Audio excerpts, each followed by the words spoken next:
Friends, ఈ నవంబర్లో మనం ఏలియన్స్తో కాంటాక్ట్ అవ్వబోతున్నామని బాబా వంగా గారు చెప్పారు. ఈమె ఏం చెప్పిందంటే 2025 నవంబర్లో మనుషులు అనదర్ ప్లానెట్స్లో ఉన్న ఏలియన్స్తో కలుస్తారని. It's just a prediction. అయితే విషయం ఏంటంటే గంటకి 2,10,000 కిలోమీటర్ల వేగంతో ఒక ఆబ్జెక్ట్ మన భూమి వైపుకి దూసుకువస్తుంది. దీని weight 33 billion tons and 5.6 kilometre డయామీటర్తో ఉంది.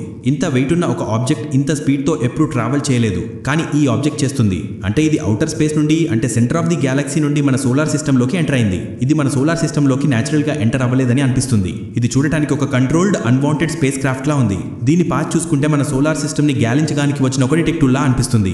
ఇది వీనస్, మార్స్, ఎర్త్, జూపిటర్ కి చాలా క్లోజ్ గా వెళ్తుంది.